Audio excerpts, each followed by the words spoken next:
పక్కన పెడదాం, ఆ పాయింట్కి వద్దాం. కానీ ఆ సిచ్యువేషన్ ఎందుకు జరిగింది, మీ ఇద్దరి మధ్య ఆ సీన్ ఎందుకు జరిగింది?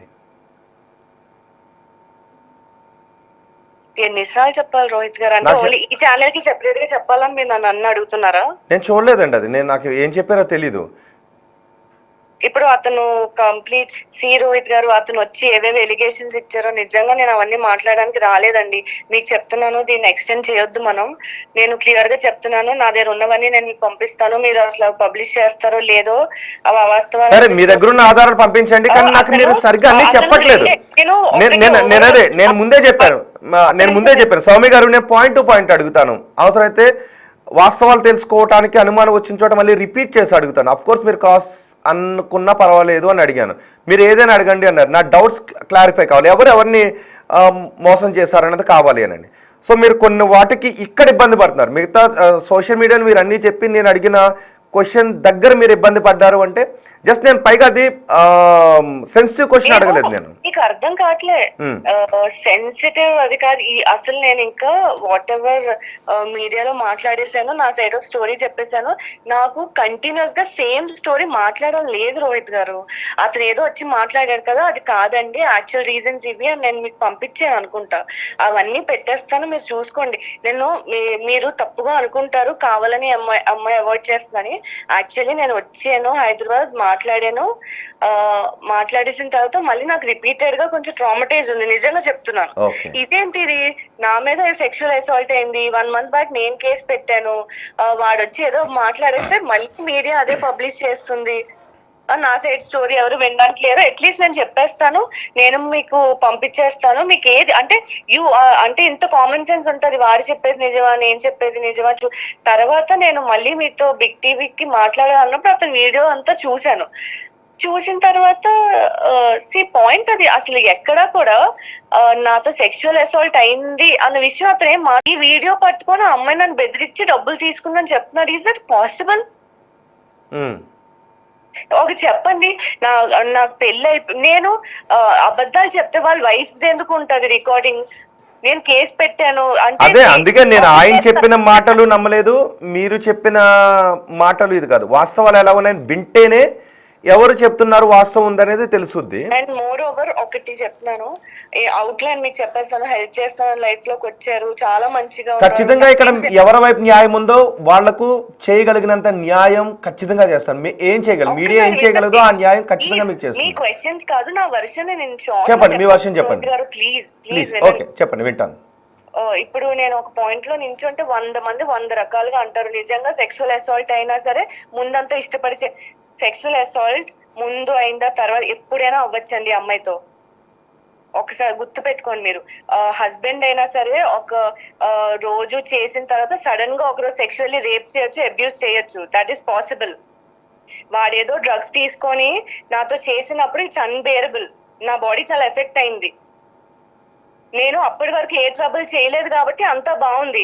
ఇంకా నేను కోఆపరేట్ చేయలేను, నేను అసలు నాతో అవ్వట్లేదు, నా బాడీ అంతా డ్యామేజ్ అయిపోయింది అన్న దగ్గర నుంచి ఇదంతా స్టార్ట్ అయింది కాదా? మీకు అనిపించట్లేదా? అవును, నేను అనేది అదే. పెళ్లి చేసుకున్న వాళ్ళే మనస్పర్ధలు వచ్చినప్పుడు విడిపోతున్నారు. ఏదో ఒక సందర్భంలో ఏదో ఒక కారణంతో కలవాల్సి వచ్చిన వాళ్ళు విడిపోవటానికి, దూరంగా ఉండటానికి ఏం అవసరం, దూరంగా ఉండొచ్చు, మీరు ఆ కాల్ తీసుకోవచ్చు. ఒకటి చెప్తాను, అవుట్లైన్ మీకు చెప్పేస్తాను, నమ్మితే నమ్మండి. నాకు అసలు ఎవరు నమ్మించాలని లేదు. ఇంకా ఫస్ట్ థింగ్, లైఫ్ మారుస్తాను, మంచిగా ఉంటాను, ఒక మెంటర్ లా ఉంటాను, నాన్నలా ఉంటానని చెప్పి లైఫ్ లోకి వచ్చారు. అండ్ దెన్ ఫ్యామిలీ అంతా కలిపి అతను ఏదో ట్రాప్ చేసాం అంటే ఎవరండి అలా పంపిస్తారు ఆడపిల్లల్ని? దాంతో మా నిజంగా మీ మీడియా అయితే పోలీసుల కన్నా చాలా బాగా వర్క్ చేస్తుంది, కోర్ట్ కన్నా చాలా ఫాస్ట్ గా వర్క్ చేస్తుంది. నా లైఫ్ స్టైల్ అంతా చెక్ చేయించుకోండి. ఎక్కడో మూల ఒక చిన్న అపార్ట్మెంట్ లో ఉంటాను నేను, కార్ ఒకటి ఉంది, లోన్ లో ఉంది. ఆ కేసు కోసం కుక్కలా కష్టపడి అటు ఇటు పరిగెత్తి జాబ్ చేసుకొని నేను ఆ కోర్టు ఆ హియరింగ్స్ అన్ని బేర్ చేస్తున్నాను. ఇతను వచ్చి లైఫ్ మారుస్తానని చెప్పారు. లిటరలీ స్టార్టింగ్ సెషన్ అంతా హీ డిడ్ ఇట్. నా కేసు మొత్తం అతని చేతికి వెళ్ళిపోయి అతని చేతితో ఒక అడ్వకేట్ పెట్టిన నుంచి మారిపోయింది. కమాండింగ్ చేసి he started telling you have to sleep with me now. నేను ఎందుకు పడుకోవాలి మీతో, నేను అలాంటి చేయనని ముందే చెప్పాను కదా, అగ్రిమెంట్ కూడా ఉంది కదా అని చెప్తే హీ వాజ్ లైక్, నువ్వు అగ్రిమెంట్ అవన్నీ పక్కన పెట్టమ్మా, నీ బాత్రూమ్ వీడియో ఉంది అని చెప్పి అతను ఈవిల్నెస్ స్టార్ట్ చేసి బ్లాక్ మెయిల్డ్ మీ. ఆల్రెడీ మా ఫ్యామిలీ ఇంత సఫర్ అవుతుంది, ఈ వీడియోలు అవి వచ్చి నేను డబ్బులు ఈ రకంగా సంపాదిస్తున్నాను అని చెప్తే ఇంకా నా పరువు, అసలు పరువు ఏంటి, నేను ఆ ఎలిగేషన్ అసలు ఎప్పటికీ తీయలేను. సో నేను చచ్చినట్టు కాంప్రమైజ్ అయ్యి అతని దగ్గర ట్రాప్ అయిపోయి ఉన్నాను.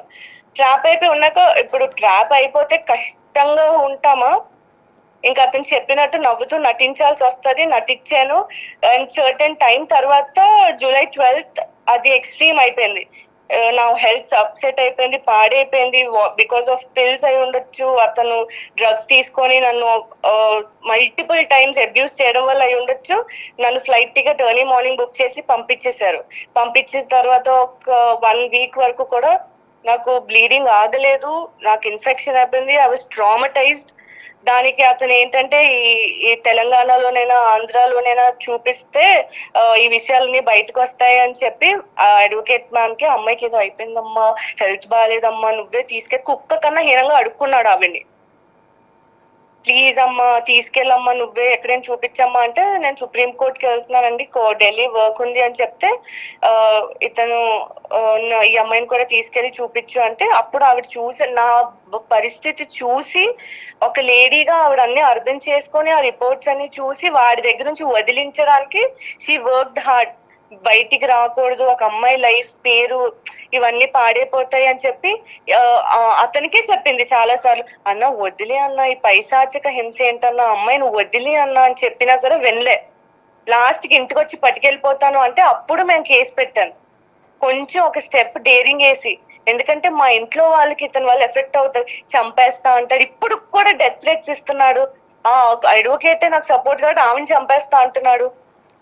పిచ్చా దిస్ ఏంటి అసలు, దేనికి చంపేస్తాడు? వాడు పక్కలోకి వెళ్ళట్లేదని చంపేస్తాడా?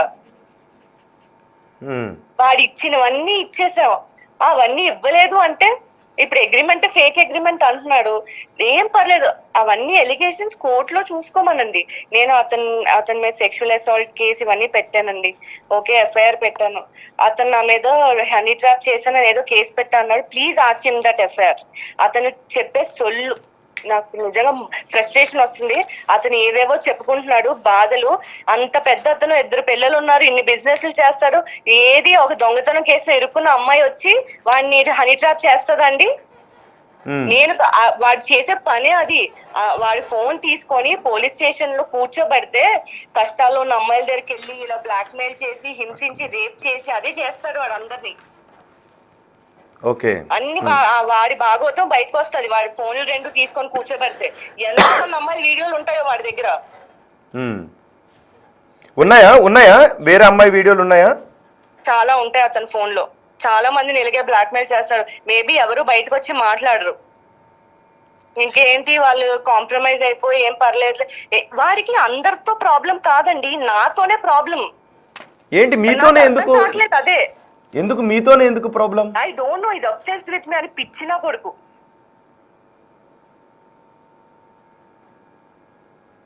రేప్ విక్టిమ్ నేను, సెక్షువల్ అసాల్ట్ నాకుతో అయింది, పబ్లిసిటీ ఆ ముష్టినా కొడుక. Honey trap, what kind of honey trap? నేను ఏమైనా ఫోటోలు వీడియోలు అవి పంపించి నాకు ఇంత డబ్బులు పంపించాను అన్నానా? నేను అసలు ఏం చేశాను? నేను మీకు వాళ్ళ వైఫ్ ఆడియోస్ అన్ని ఇప్పుడు మీరు అడిగిన క్వశ్చన్ కే ఇప్పుడు నేను డబ్బులు పంపించమని అన్నారు కదా, మరి ఆ చాట్ ఏంటి? ఒక 50,000 రూపాయలు పంపించు, నగలు బాగున్నాయని మీరు అడిగారు. విత్ ఫోన్ అది పోలీస్ స్టేషన్ లో సబ్మిట్ చేసి ఆ ఫోరెన్సిక్ రిపోర్ట్ ఇవన్నీ వస్తాయి కదా, చాట్ నాది అని చెప్పి ఆ సర్టిఫికెట్. అయితే నేను అతను అడుగుతాను, చాట్ ఎందుకు ఇలా చేసావు, చాట్ ఎందుకు మ్యానిపులేట్ చేసావు? క్వశ్చన్ నేనే అడుగుతాను. ఏం అడుగుతారు? 10 లక్షలు అతను నా అకౌంట్ లో వేసాను అన్నాడు, మీకే లైవ్ లో చెప్పాడు కదా. 10 లక్షలు అమ్మాయి అకౌంట్ లో వేసాను, అవి రిటర్న్ పంపించేసి అబద్ధాలు ఏదో చెప్తుంది అంటున్నాడు. అకౌంట్ ఫ్రీజ్ అయింది కదా, అందుకు నాకు వేశారు కదా, వెంటనే అతనికి ఎలా? సోమేష్ రెడ్డి గారు, ఇందాక మీరు జాయిన్ అయిన లింక్ లో జాయిన్ అవ్వండి. సేమ్ ఇదే, ఎందుకంటే ఫోన్ లో కొంచెం డిస్టర్బెన్స్ వస్తుంది. సేమ్ ఇదే మీరు చెప్తున్నదే, ఇందాక మీరు జాయిన్ అయిన లింక్ లోనే. నా పాయింట్స్ అయిపోయండి. అంటే నేను మళ్ళీ అలా స్టోరీ చెప్పాలి? జస్ట్ మీరు చెప్పండి, మీరు చెప్పాలనుకున్నది చెప్పండి, జస్ట్ నేను వింటాను. నేను పర్సనల్ గా మీకు డైరెక్ట్ గా వచ్చి ఫోన్ లో ఇదంతా కాదు, నాకు 1 day టైం ఇస్తే నేనే వచ్చి మళ్ళీ మాట్లాడతాను. నేను ఏంటంటే నాది ఎఫ్ఐఆర్ ఏదైతే ఉందో ఇంకా స్ట్రాంగ్ అది చేయించుకుంటున్నాను. నేను పెట్టిన కేసే he's blackmailing me that నా వీడియోస్ అవి పబ్లిక్ చేస్తాను అని చెప్పి పోలీసులు యాడ్ చేయడం వల్ల లేదంటే ఇతను నా దగ్గర లేవని చెప్పాడో ఏదో అయ్యింది మొత్తానికి. ఉన్నాయా మీరు చూసారా? అంటే బాత్రూమ్ వీడియోస్ అవి తన మొబైల్లో ఉన్నాయి, బ్లాక్మెయిల్ చేశాడు అన్నారు కదా, మీకు చూపించాడా మొబైల్లో తన మీ వీడియోస్?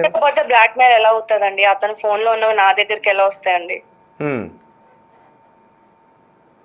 సో అతను ఓకే నేను పంపించాను మ్యామ్ రోహిత్ గారికి అన్ని, నేను అన్ని మీకు పంపించాను కదా, ప్లీజ్ అవి విని ఏ రకంగా మీకు నమ్మకం కలిగితే పబ్లిష్ చేయండి. షూర్ మీరు పంపించండి, మీ వర్షన్ నేను ఖచ్చితంగా చూపిస్తాను. అందుకే నేను ట్రై చేసింది కూడా అందుకే. మీ వర్షన్ వినకుండా నేను ముందుకు వెళ్ళలేను కాబట్టి మీ వర్షన్ ఏది చెప్పినా నేను చూపిస్తానండి. నేను మీ మీద ఫ్రస్ట్రేషన్ అవ్వట్లేదు. యాక్చువల్లీ ఏమవుతుందంటే నేను వెక్స్ అయిపోయినా, నాకు చాలా కోపం వచ్చేస్తుంది ఆ క్వశ్చన్స్ అంటే మీదని కాదు, అంటే నేను నా అగ్రెషన్ బాధ నేను ఎలా చెప్పాలి? నాతో సెక్షువల్ అసాల్ట్ అయింది, నేను బేర్ చేశానంత బేర్ చేసి కొంచెం ధైర్యం తెచ్చుకొని కంప్లైంట్ పెట్టాక కూడా నేను దేనికి భయపడ్డానో అతను అదే చేస్తున్నాడు. అతను ఏం లేదు, ఇవన్నీ ఇప్పటికీ ఆపేస్తాడు నేను అతని దగ్గరికి వెళ్ళిపోతే. నిజంగా చెప్తున్నాను, నేను చేయను, నేను వెళ్ళను, నాకు అతను వద్దు. వద్దు అనే రైట్ మీకు ఉంది, వద్దు అనే రైట్ మీకు ఉంది, మీరు అనొచ్చు. అదే ప్రాబ్లం ఇక్కడ. అండ్ నేను ఎఫ్ఐఆర్ పెట్టి నేను ఏదో ఫైట్ చేసుకుంటున్నాను, అతను ఏదైతే ఎలిగేషన్ హనీ ట్రాప్ వేసి సిపి ఆఫీస్ లో కంప్లైంట్ పెట్టాను అన్నాడో ఆ ఎఫ్ఐఆర్ అడగండి. ఓకే, ఎక్కడ కేసు భీమ్లీలో రిజిస్టర్ అయింది అంటున్నాడు, ఒకసారి ఇంకెక్కడో అయింది అంటున్నాడు, ఏదో ఒక ప్రూఫ్ అడగండి. ఎఫ్ఐఆర్ నేను ఫస్ట్ చేశాను, ఫస్ట్ పాయింట్ మీకు చెప్తున్నాను. 2 ఎఫ్ఐఆర్స్ ఉంటాయి, మ్యామ్ ని కూడా థ్రెటన్ చేశారు. ఇతను ఎక్కడికి వెళ్ళి ఏమేసుకున్నా అది కౌంటర్ ఎఫ్ఐఆర్ కదండి, కాదా? అతను ఏం చేయలేదండి, అతను మీరు ఫస్ట్ ఎఫ్ఐఆర్ ఎప్పుడు వేశారు? మీరు ఫస్ట్ కంప్లైంట్ ఎప్పుడు చేశారు? మీరు ఫస్ట్ కంప్లైంట్ ఎప్పుడు చేశారు? September 11th. Police station wise ఏ రకంగా అతను ఏమి ప్రూఫ్ చేసుకోలేడు కాబట్టి ఈ డిఫేమ్ చేసేస్తే ఆల్రెడీ దొంగతనం మచ్చుతో ఉంది కాబట్టి డిఫేమ్ చేస్తే అందరూ మళ్ళీ నమ్మేస్తారు, దీనికి బతికే ఉండదు, మళ్ళీ కుక్కలా నా దగ్గరికి వస్తది అని చెప్పి టెన్షన్ తో బెదిరించడానికి ఫస్ట్ మీడియాకి అప్రోచ్ అవ్వక ముందు రోజే నాకు ఒక ఇన్ఫర్మేషన్ పాస్ చేసి మీడియాలోకి వెళ్ళి నేను ఇలా చేస్తాను మర్యాద, నేను నువ్వు ఏం చేసుకుంటావో చేసుకో, నా పరువు తీస్తావో, నన్ను ప్రాస్టిట్యూట్ అని చెప్పేస్తావో, నన్ను ఏం అనుకుంటావు, నేను ఎంత పగడ్బందీ ప్లాన్ తో వచ్చానంటే నువ్వు దేనికి ఫైట్ చేసుకోలేవు అని చెప్పారు. చూడండి, నాకు ఎవరిని నమ్మించాలని లేదు, నా హస్బెండ్ నన్ను నమ్మితే చాలు. నా హస్బెండ్ నన్ను నమ్మితే చాలు, నేను ఎవరిని ఏ హనీ ట్రాప్ చేయలేదు. అండ్ నేను చెప్తున్నాను, maximum I try Rajesh sir తోనే వచ్చి కూర్చొని మీ బిగ్ టీవీకి ఇంటర్వ్యూ ఇవ్వడానికి నేను వస్తాను. ఓకే, అవును, రాజేష్ ని కూడా మాట్లాడారు కాబట్టి మీరు రాజేష్ కూడా తీసుకొస్తే చాలా విషయాలు క్లారిటీ వచ్చే అవకాశం ఉంటుంది. నా లైఫ్ కి ఇప్పుడు ఇంత పెద్ద డ్యామేజ్ జరగడానికి రీజన్ అతని వీడేదో వాగడం వల్ల జరిగింది. ఓకే, ఇందాక మీరు ఒక 10 లక్షల రూపాయలు ట్రాన్సాక్షన్ గురించి చెప్తూ ఆపారు, ఒకసారి దాని గురించి క్లారిటీ చేస్తారా?